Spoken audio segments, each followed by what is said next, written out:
Hey guys, James from James Rouse Audio. Once again, we're going to be doing another one of the Foley Pack demos tonight. We're going to be using the sounds of mung beans being dropped into glasses combined with Ableton's Vocoder, and we're going to turn it into a plucky sounding pad. I know it doesn't make sense right now, but I promise you by the time we get done, it'll make perfect sense. Let's get into it.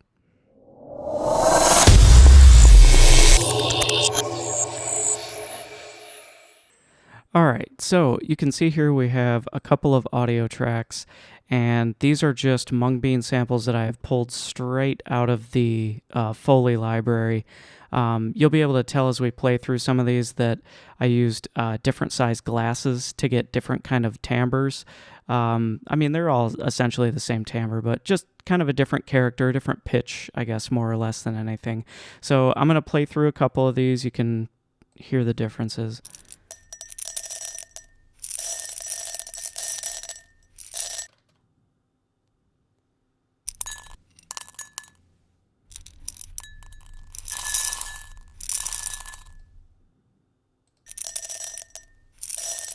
So you get the idea.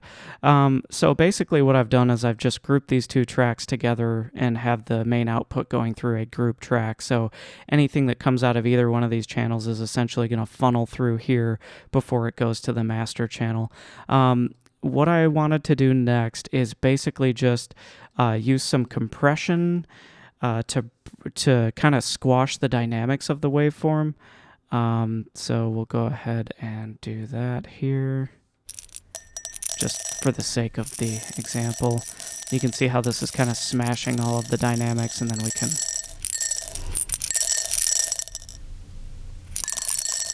bring up the overall level there, and then we would probably follow that up with just a simple reverb. So we'll just go with like Ableton stock reverb here.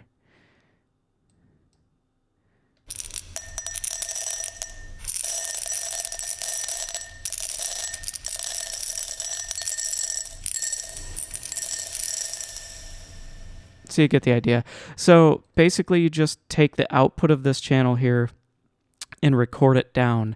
And I know this is going to be kind of a different example because I've already bounced it down and reversed the waveform. But essentially like using a combination of reverb, delay, and that compression to kind of squash the levels and everything while still keeping some of the transients, as you can see here, you end up with something like this.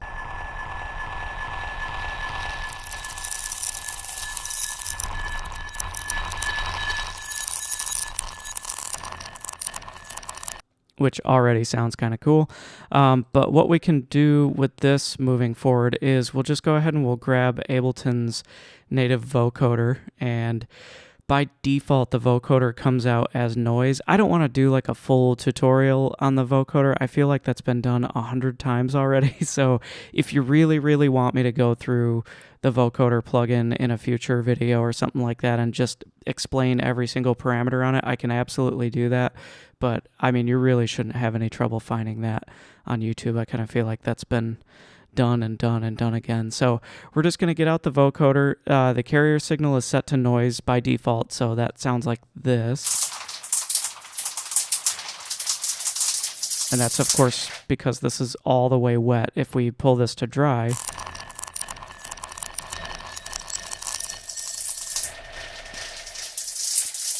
and then you can get everything in between there. So I would crank the bands up to 40 just to get a little more definition here. I would leave all the filtering wide open so that we're not losing anything. You can tell if I cut those, it's basically just like a low pass filter on this, so we don't have to mess with that.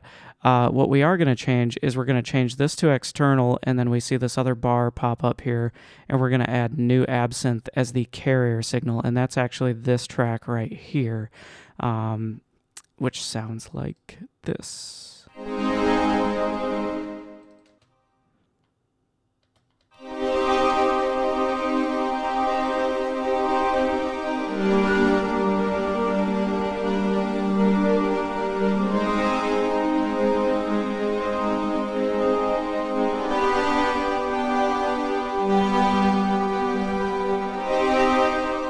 So you get the idea. Just kind of a basic chord progression going on there. But now we have changed the carrier signal of the vocoder to this chord progression here. So the combination of those two things is going to sound like this.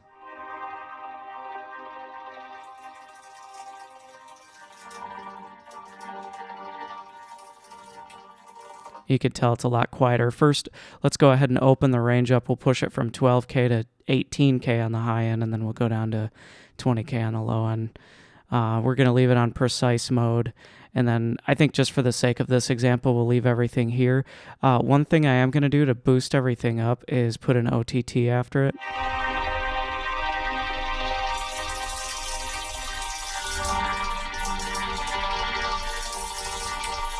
And then it's another kind of fun thing to do. I don't think I did it for the sake of this example, but playing with the formant.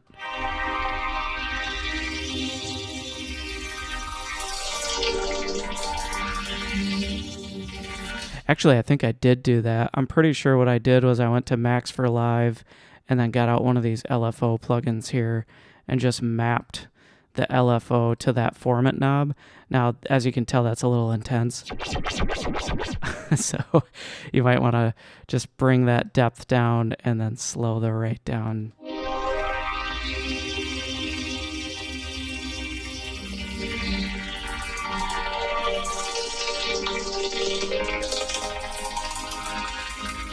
So it can kind of sweep through there. So when you get done with all of that, we'll go ahead and take this off and we'll put this on. You end up with something like this.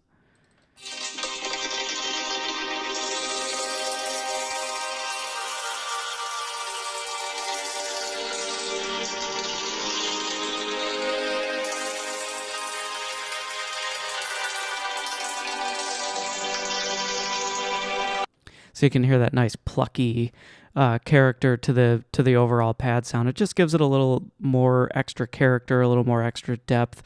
Some things you can do beyond this, I would say, let's put an auto filter on it, and we'll do like maybe a reverb after that.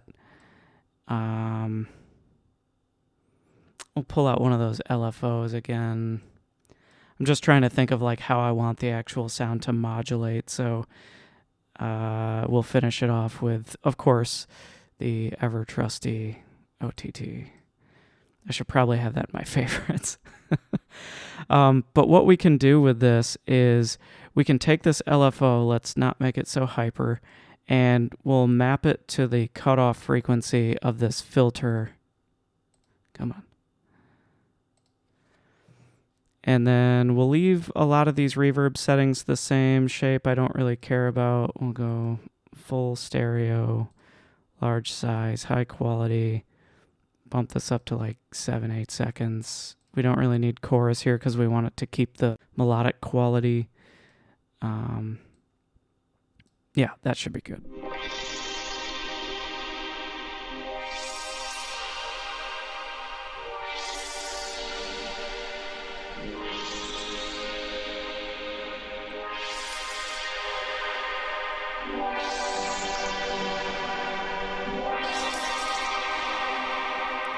So instead of having it predictable like this, some of the things that I want to mess around with on the LFO are the offset. Basically what this is going to do is say where it goes. So like if we have it all the way to the left here, you can see it's mainly just messing with the low end of this auto filter here. And if we have it all the way to this side, it's going to be staying more towards the upper half of the filter. So we can actually have that in the middle, and then the depth will control how much that's going back or forth. So you can see it's just kind of hovering around the middle, and now if we mess with the offset, it's still sticking to the high end, but it's not going to the extreme in either way. So we could do that. We could do, let's mess with the waveforms a little bit. So right now we have a sine. If we put this on random, it's going to kind of jump around, and we can see what the filter's doing here.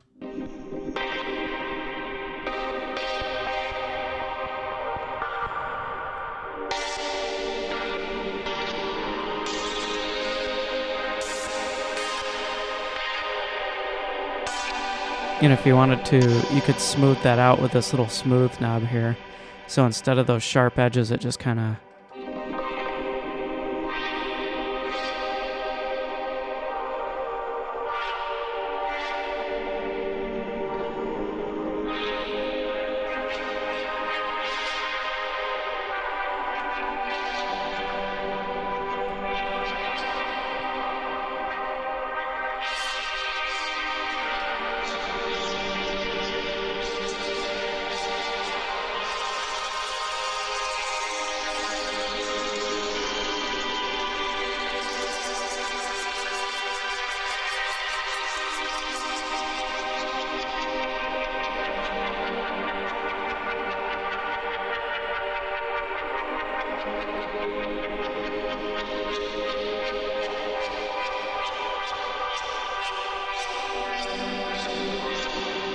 So you get the idea. You know what the wide open sounds like? Wide open sound sounds like. You know how you can shape it with different tools. So I just thought that was kind of an interesting way to take something very, very simple at the beginning and come up with something at the end that's ultimately got quite a bit more character to it. So I hope this was at the very least some inspiration for you. Yeah. Take this and run with it. Have fun. I wanted to use mainly Ableton native stuff. I realize I used the Pro C2, but you can use the Ableton compressor and get essentially the same thing, especially in the example of what we're doing here. So, yeah, hopefully, like I said, you got some inspiration out of this. If you feel like it, you can run over to my website anytime. The whole Foley pack is there for free. It's like, I want to say it's around 400 files or something like that. I don't remember how many are in there, but there's a ton of stuff in there. Like I said at the beginning, anything on my website is absolutely free. That's how it's going to be all the time. There's a donate button in the top right corner of the website, but don't feel like you have to. It's only, I initially wanted it to be like a pay whatever you think it's worth kind of thing, but seriously, if you want to just go there and grab some free stuff, by all means, it's there for you. I guess that's going to wrap it up for today. Take it easy, guys.